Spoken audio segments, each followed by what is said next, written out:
like a virgin. Oh, touch me, very fast. Mais qui êtes-vous? Hello, je suis Lady Gogo, la reine de la musique moderne et de la mode mélangée. Je suis aussi la meilleure amie de tous les photographes de mode et l'ennemi juré de Madonna, dont tu n'as pas le droit de chanter les chansons car la pop culture, c'est moi. Ah bon? Mais je... Oh my god! Oh mais je suis désolée, je suis complètement allergique aux pop stars.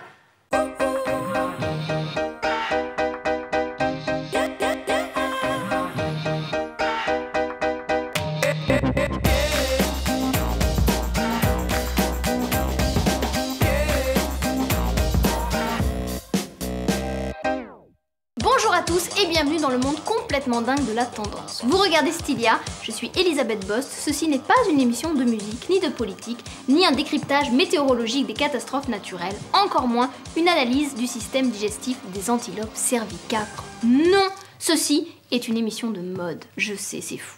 Et par définition, nous allons donc vous parler du vêtement, de la toilette, du chiffon et des gens qui le fabriquent, le façonnent et le distribuent pour vous rendre beau et belle, plutôt sûr de vous, mais du coup, fatalement associé à un statut social précis. C'est beau, mais c'est socio la mode. Sommaire. Au sommaire, à la vie à la mode cette semaine, des vedettes, des monstres mignons, des petits poneys, des nouvelles délirantes. Can you imagine? Non. Non, mais et surtout, décoiffantes. En association avec le Daily Elle, Lorraine Bastide nous donnera ses bons plans mode de journaliste mode. J'ai trouvé un cabas, Céline, sur le boulevard Barbès. Nous vous aiderons à constituer une garde-robe kawaii sans être ridicule pour autant. Nous partirons à Milan sur les traces de la marque qui habille les femmes rondes, Marina Rinaldi. Hugo Lopez nous présentera son objet culte de la semaine. Assassin. Et la chanteuse Koumi Solo répondra à notre questionnaire La mode, leur vie, au risque de perdre les pédales. Est-ce qu'on va pédaler sans ça? Elisabeth Bost fera trembler les aiguilles de vos talons en vous livrant la phrase culte mode de la semaine. À la vie à la mode, c'est la mode avec laquelle on joue quand on est petit et qu'on porte quand on est grand, et c'est maintenant. Chaque semaine, pour nous, elle ramasse, elle entasse et elle fait le tri dans l'actualité pour nous offrir un condensé des bonnes et des mauvaises nouvelles de la mode. Raphaël Simon, notre rédac chef adoré, s'est penché cette semaine sur la mode pop et régressive. Bah oui, elle s'adapte à son public, hein, à moi, à vous, quoi. Merci Raphaël. Allez, JT. My little pony, my little pony.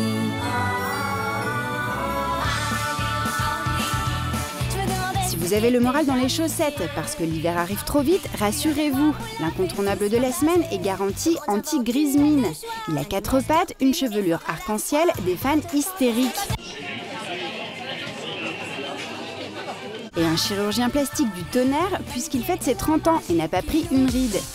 La marque de jouets Hasbro rend hommage aux petits poneys les plus célèbres de leur vrai nom. Twilight Sparkle, Fluttershy, Rainbow Dash, Applejack. Et collabore avec la créatrice complètement jetée de la marque Andrea Cruz, de son vrai nom Marussia Rebeck. C'est le monde magique des poneys. Le but, Fashioniser le produit. le moyen. On a surfé sur la tendance C-Punk. Résultat, une collection de 30 sweatshirts hyper colorés, avec imprimés de poneys clonés.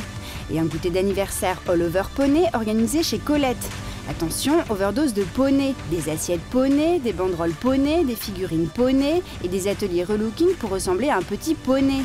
Double cible visée, d'un côté les fans de mon petit poney. Moi je m'appelle Aigwin Riverwind, ou plutôt Axel, et je suis un brownie. Brownie, c'est la contraction de deux mots anglais, de bro qui veut dire le pote ou le frère, et de ni qui est le mot pour pony. Donc en gros on peut nous appeler les frères ou même les copains des poneys. Et d'un autre, les victimes de la mode, fans de la tendance C-Punk, qui consiste à remplacer les clous des vestes en cuir par des étoiles de mer. Quand la mode régressive est à la mode, ça met en joie. Et ça laisse sans voix. C'est des 76.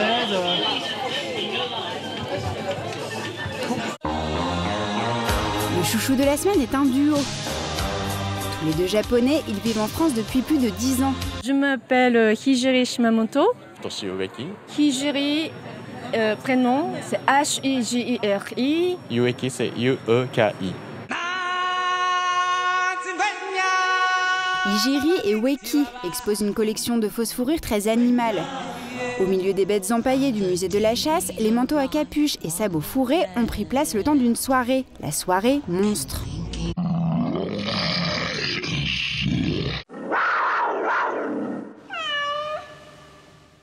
Le monstre en japonais, c'est kaibutsu, bakemono. Kaibutsu, bakemono, oui. Non, mais Obake, c'est un... mais toujours on dit quand même monstre. Monster. Dans la vie, Hijiri et Ueki sont amoureux. On habite ensemble. Oui. Ils sont polis Vas-y. Moi, je commence par moi. et ils exposent 16 looks, toutes de fourrure vêtue. Du poil de bête signé Lustrous Fur, une fausse fourrure qui défile déjà chez Paul & Joe ou Nina Ricci. Un fournisseur présent dans des maisons françaises et qui attire aussi une clientèle internationale. Ça, c'est salon de fournisseurs japonais. Donc, évidemment, il y a des clients japonais qui viennent voir. Prochaine exposition pour ces nomades de la mode, prévue pour février 2014. Déjà exposés aux Pays-Bas, les monstres voyagent. Monster. Hijiri et Ueki, chouchou kawaii parce que mignon pour la vie. Je pense qu'on peut toujours aller plus loin et je pense que j'ai cette espèce d'énergie à trouver quelque chose qui va faire que l'image va rester iconique. Non, hors de question. Hein. Not cool. Ah. Non. La sortie ciné incontournable de la semaine, c'est le film documentaire Mademoiselle C, réalisé par Fabien Constant et consacré à Mademoiselle Karine Roitfeld, avec un C comme Mademoiselle C. On y découvre le quotidien mode paillettes, mais aussi réu boulot de la rédactrice en pleine reconversion, avec le lancement de son nouveau magazine de mode après avoir quitté les manettes du Vogue Paris. Entourée des plus grands mannequins, photographes et créateurs du moment, Mademoiselle C garde les pieds sur terre dans ses talons de 12. Et sa première angoisse est d'ailleurs plutôt ordinaire, la voici grand-mère. Mother. Julia shares a baby. Yes, I read, I read. Can you imagine? No. Non, mais Pour l'avant-première en pleine semaine des défilés parisiens, l'équipe avait mis les petits plats en diamant dans les grands.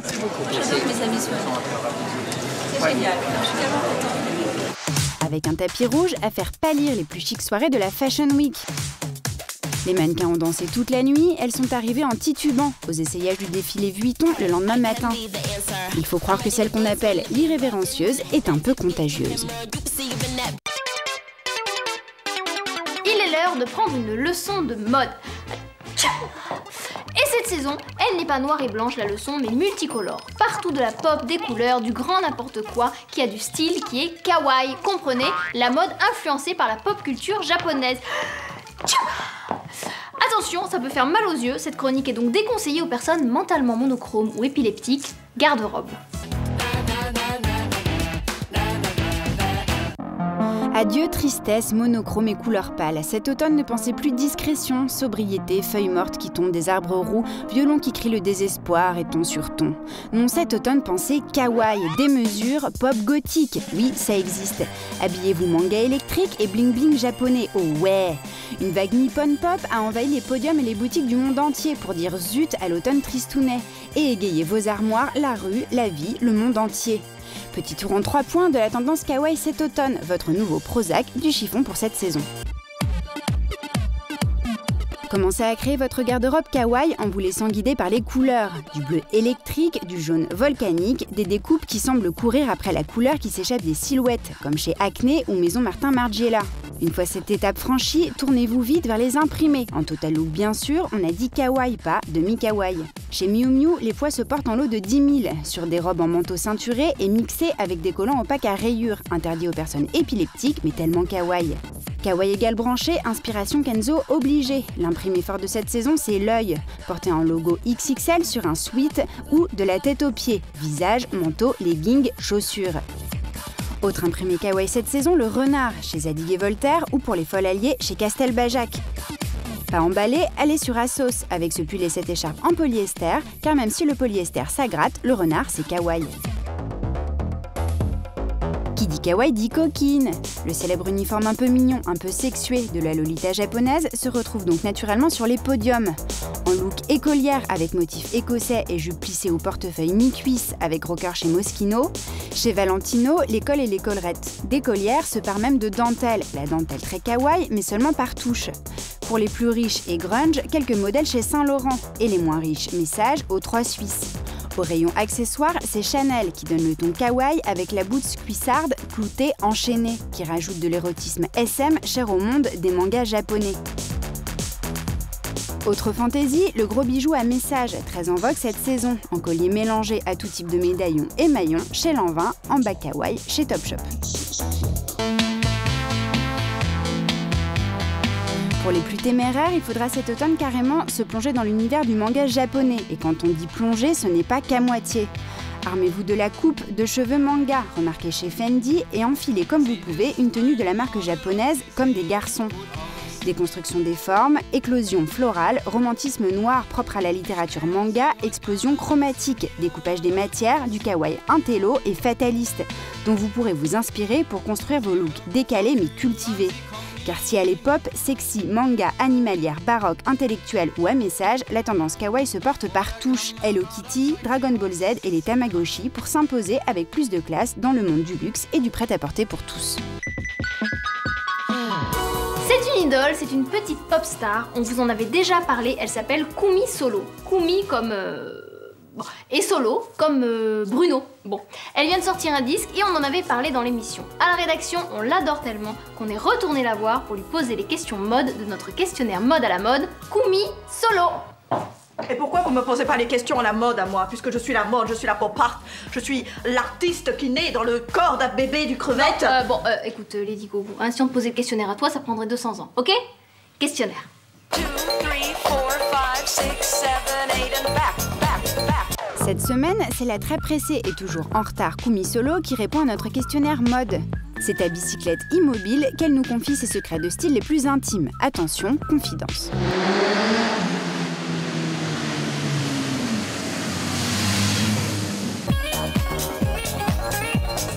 J'aime pas du tout le t-shirt très melon, taille vraiment pour femme, avec les seins comme ça, j'aime pas. Je préfère le t-shirt ample, d'une taille garçon. Comme j'ai pas de piercing, trop de piercing, j'adore tout ce qui est en fait clip. Oui. En fait, il y avait une espèce de haut, un peu comme maillot. Donc un peu sexy avec des diamants, des vrais diamants. Dans la ville, c'est un peu osé parce que comme si je mettais le maillot, juste le haut de maillot, mais je mettais une espèce de sweat, mais transparent. Voilà. Quand on boit moins d'alcool, j'ai l'impression que ma peau est moins sec.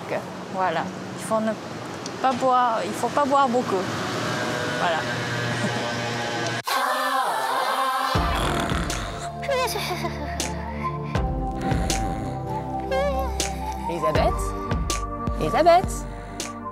Elisabeth Qui fait mon lancement maintenant? Oui. Alors, il est l'heure de retrouver notre journaliste de mode à la mode, Lorraine Bastide. Chaque semaine, elle vient nous dire quel était le sujet de conversation favori de sa rédaction. C'est la vie à la mode de Lorraine Bastide, et c'est maintenant. Qu'est-ce que tu fais? Je fais tout l'ensemble parce que tu dormais. Mais je dormais pas du tout. Si tu dormais. Mais je dormais pas, tu veux me piquer ma place. Non, mais tes robes à l'aïa, je voudrais bien. Tu es maudite. De la mode, des dessins dans le code.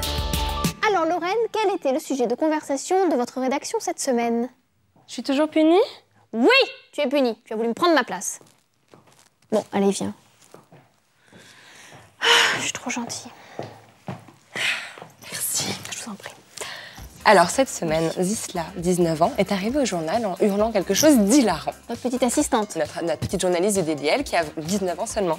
Elle a dit « Regardez, j'ai trouvé un cabas Céline sur le boulevard Barbès. » Tellement mignon. C'est beau la jeunesse. Et oui, car Zisla, toute jeune, toute naïve, ignorait que ce n'était pas Céline qui avait inspiré le boulevard Barbès, mais bel et bien l'inverse. Phoebe Philo qui a pris cette imprimé Tati super populaire pour en faire des vêtements sur son podium cette saison.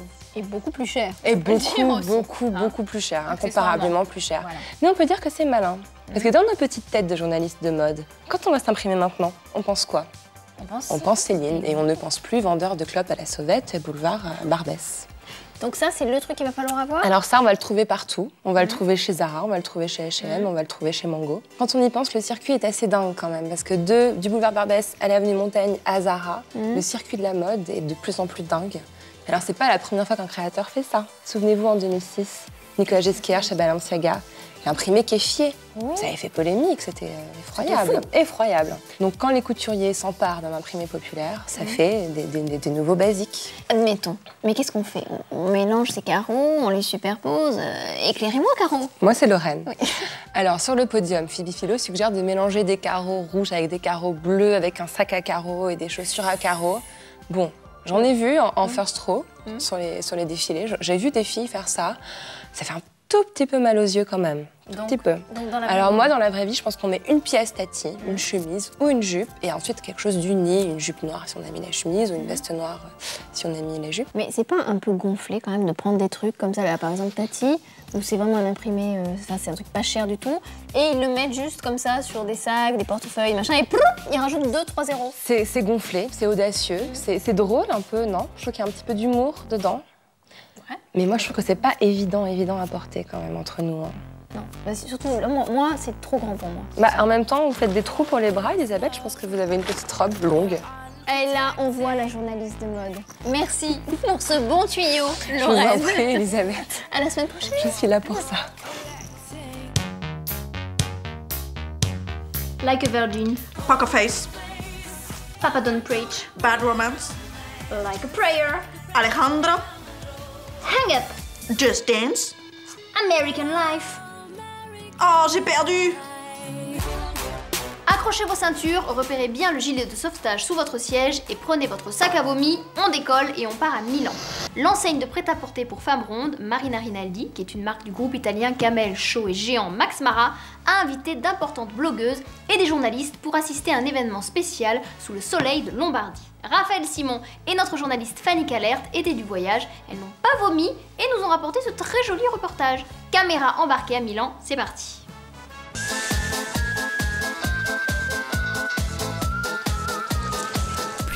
Insolite, le projet lancé par Marina Rinaldi à l'occasion de l'ouverture de sa nouvelle boutique flagship à Milan en octobre, Corso Vittorio Emanuele, à 2 pas du Duomo.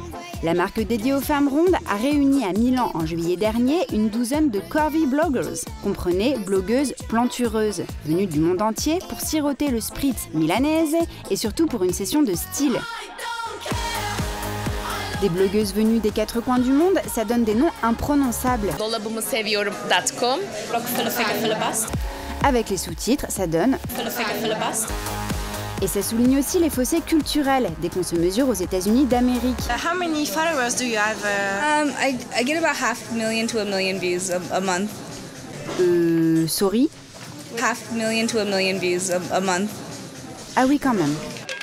Pendant les essayages, ça se mélange, ça rit, ça donne des conseils.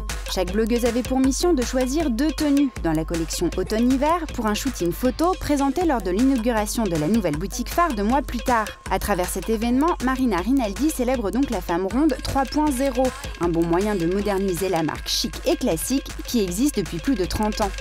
Et oui, c'est en 1980 que le groupe Max Mara décide de créer une marque entièrement dédiée aux femmes rondes, qu'il nomme Marina Rinaldi, en hommage à l'arrière-grand-mère du fondateur du groupe italien, Achille Maramotti.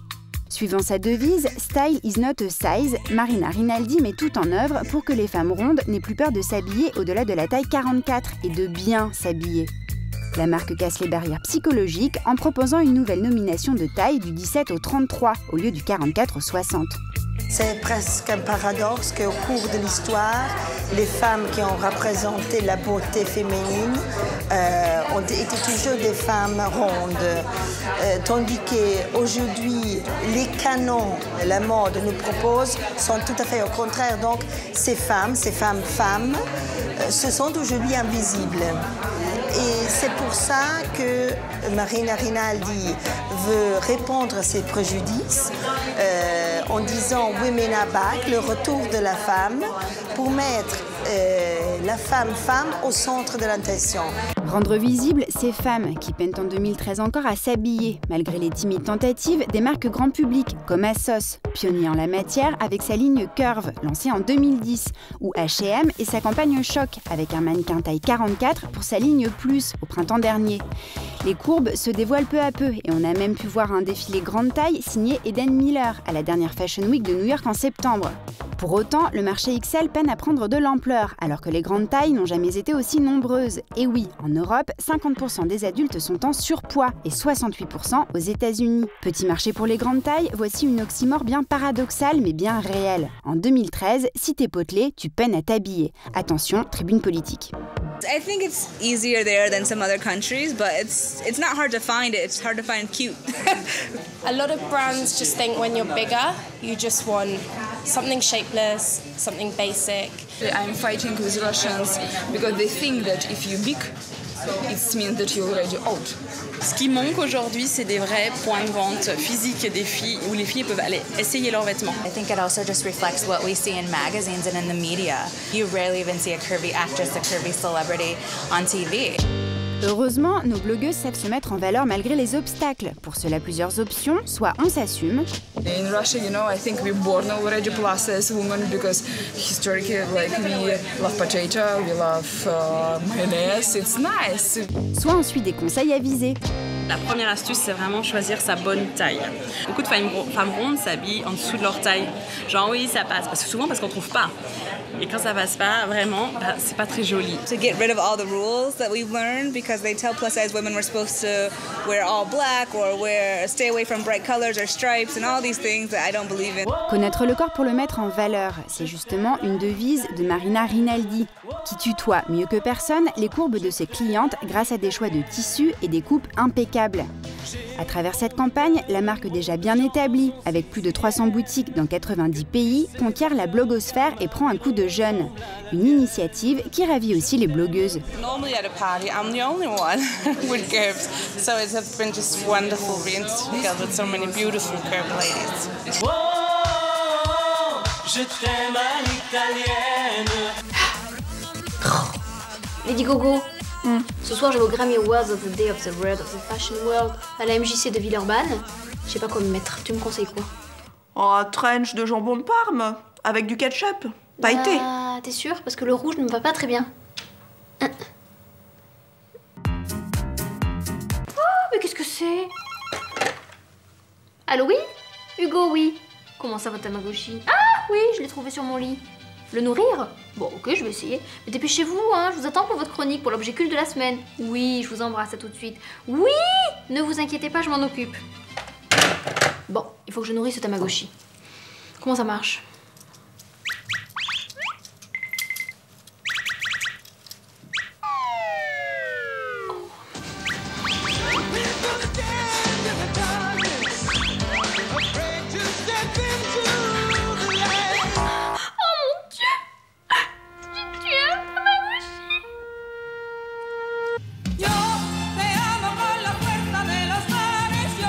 Hugo? C'est quoi cette tête? Il va falloir être fort.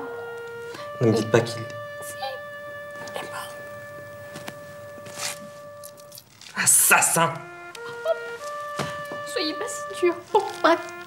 L'objet culte cette semaine, c'est quoi, Hugo? L'objet culte cette semaine, Elisabeth, je vous le donne en mille, c'est...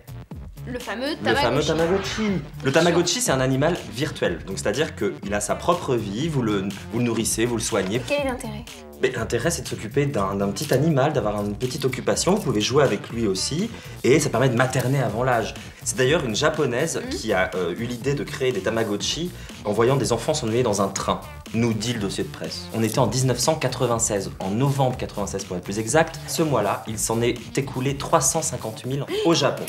Un an plus tard, les Tamagotchi débarquent en Europe. C'est une petite patte. En France, c'est un carton. 1 million d'exemplaires vendus en un mois. 44 millions dans le monde en 97. C'est-à-dire que, si vous calculez, on vendait un Tamagotchi par seconde en 1997. Donc c'était la folie Tamagotchi. La folie Tamagotchi. Est-ce que c'est comme un petit animal, c'est-à-dire qu'on va le choisir, on va prendre un chat, un chien? Alors pas un exactement. rouge, Et là-bas, c'est un petit œuf qui éclot. Oui. Et puis après, tic, tic, tic, tic, tic. Et on sait pas ce que c'est quand on l'achète. Vous savez pas ce que c'est quand vous l'achetez. Exactement. D'accord. Et quand il meurt? Eh ben on appuie sur reset et il y en a un autre qui naît. Ah bon? Mais oui. Alors par contre, à partir de 2004, ils en ont sorti des Tamagotchi Connection. C'est-à-dire qu'ils ont une petite antenne et ils peuvent discuter entre eux, vous voyez, avec un système d'infrarouge et se faire des amis et faire des enfants et tout ça. 2014, grand retour des Tamagotchi. Bandai lance une campagne de malade mental avec des nouveaux Tamagotchi. Donc je vous en ai apporté un ici. Et vous voyez, c'est très protégé puisque c'est vraiment un prototype. Hein. Oh là là, c'est les nouveaux qui vont C'est arriver les en tout 2014. nouveaux en 2014. Tadam! On peut les connecter à Internet. Et là, vous me demandez ce qu'ils devenaient quand ils mouraient. Oui. Organiser un cimetière de Tamagotchi. Vous pourrez gagner des points. Vous pourrez envoyer des SMS de Tamagotchi à Tamagotchi. Enfin, en 2014, on n'est pas 97. C'est un truc pour brancher, exactement. Il y a même des petites pochettes qui se vendent avec. Il y a des petits accessoires qui vont cartonner dans la rue. Ça va devenir un vrai accessoire de mode. Combien ça coûte ce petit Tamagotchi? Parce qu'on sent quand même Une vingtaine d'euros. Une vingtaine d'euros. Donc en 2014. On a tous un Tamagotchi. D'accord. Voilà. Bon, et ben, moi ce sera celui-là, il est rose, il est beau, il a des cœurs. Je vous laisse le Tamagotchi mort. Bah oui, il est à moi, Voilà. je vais le ressusciter, de toute façon il revive. Et C'est fini. Ah, c'est fini. Faut partir. Au revoir.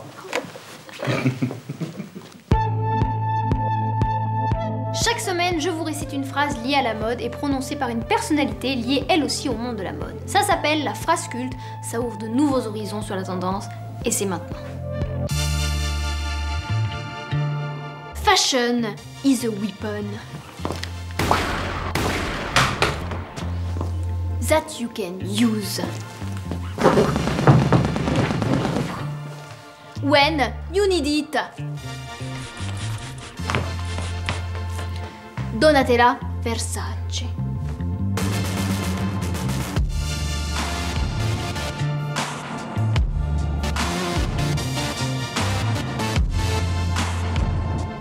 Et voilà, cette émission pop et musclée est terminée. Soyez beaux, soyez belles, soyez fiers, mais surtout, soyez pop, dans la limite de la décence et de la dignité humaine, bien sûr. Enfin, ne vous identifiez pas trop aux pop stars qui sont folles et dont la tête est recouverte de rajouts bon marché. Suivez plutôt les conseils de ceux qui savent, de moi par exemple, de nous. Bon, on se retrouve la semaine prochaine pour un nouveau numéro d'À la vie, à la mode sur Stylia. Bisous les fous. Voilà. Oh, my hair. Ah, bah, le du gogo, t'aimes pas Madonna?